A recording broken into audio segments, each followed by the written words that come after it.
How do you value yourself? Well, you can have a psychological value on yourself. You can measure your value by the way God sees you, according to the Bible. You can have a delusional view of yourself. You can listen to what other people say. You can value yourself by how good you are at your job. You can value yourself by the people that love you. How do you value yourself?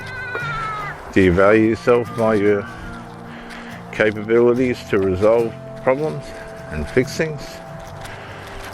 Or is it all of the above? How do you value yourself? Because how we value ourselves runs parallel with the golden rule. The golden rule, for those of you that don't want to read the Bible, and I advise to be careful if you do, because it gets misconstrued and it can change your psychology for the worst by arousing your sinful nature. The golden rule is to love your neighbour as yourself. So it starts with ourselves and it ends with ourselves.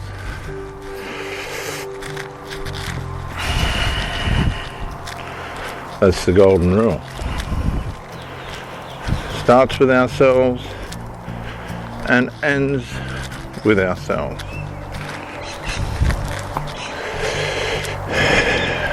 So where are we within ourselves? That's the next question. How do we measure how we're going? Whether we're on the right track? Well, it's quite easy, isn't it, when you think about it and you look at it from certain principles and values as a means of working out where you're at. The first thing is, right,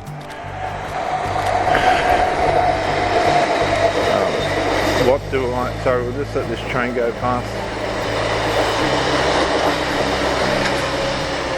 How do I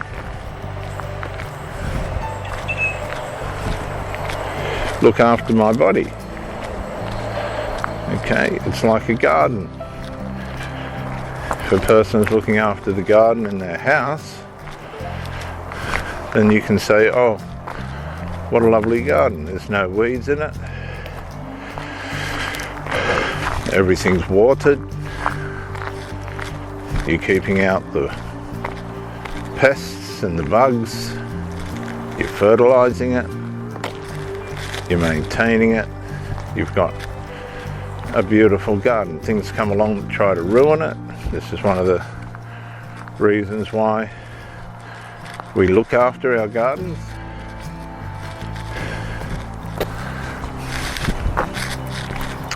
But you're determined, despite all that, to have a wonderful, well-presented garden. And people have competitions with their gardens, contests about who's got the best and most beautiful garden. Here please, Hank, come here please, now, come on, let's go please, quick, come on, quick.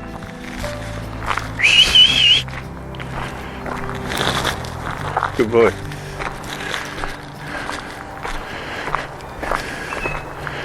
Now it's the same with how we value our body.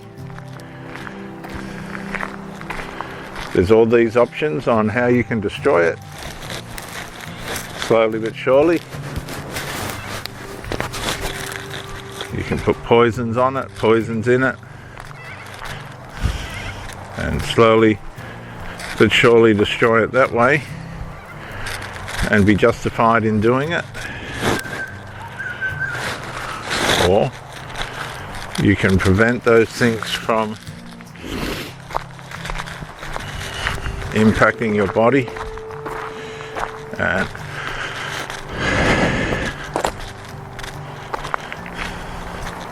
maintain and sustain it from that position. Then there's disease and things that are going to come up against your body, and we are not, as far as we can help it, to contribute to those diseases like lung cancer. I'll give you one guess what causes that on a deliberate level. Other people get lung cancer because they're just unfortunate.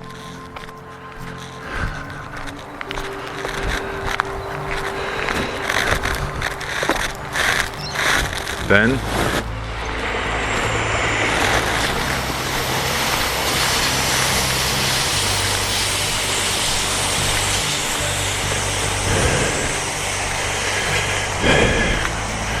the way that we eat. Now, it's a bit of a backfoot subject, the way that we eat now, with all the pesticides and insecticides and things that they spray on food that we won't be aware of.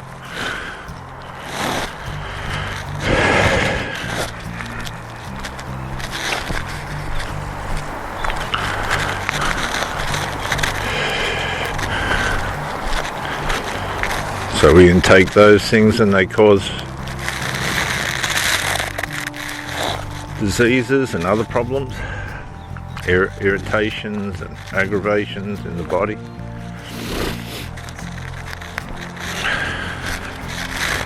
Then we come to our mind,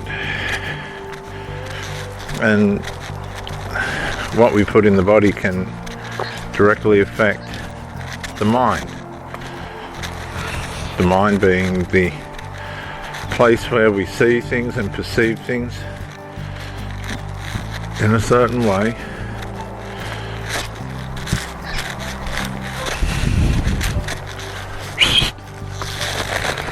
Over a certain developed time period where we develop our thoughts and thinking patterns by the way we're raised, the things that have been done to us, and the things that we put into not just our mouth but into our mind.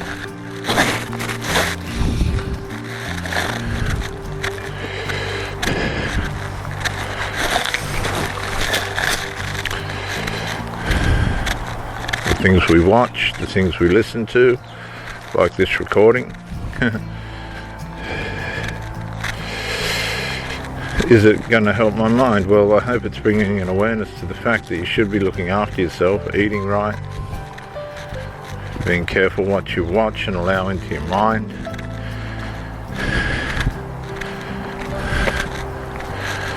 Whether it's going to produce good or harm for you and the people around you.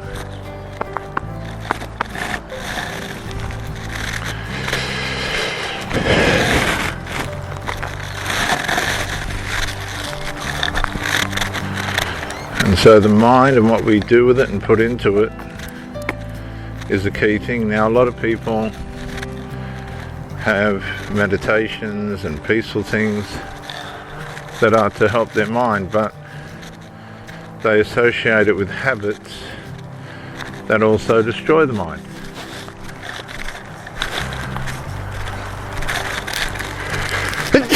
Excuse me.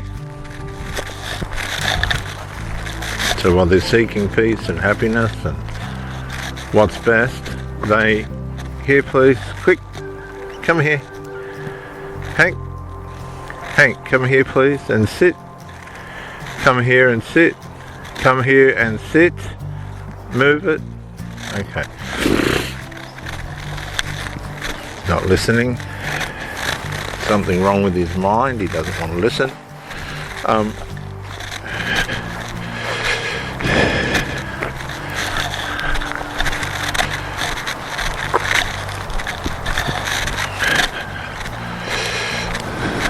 So we're on the path of peace, many are on the path of peace, but they're disassociating themselves from the peace through the things they put in their mind and in their body.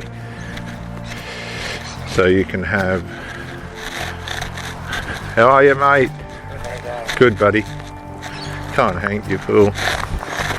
You can have a mind that is on the path of peace, but alive that is opposed to that peace by the things you put in to your body.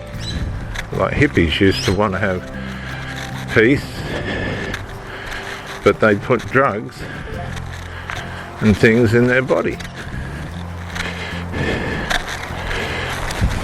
which just ultimately caught up with them and separated from the peace that they were seeking to have. So there's certain mindsets that we can have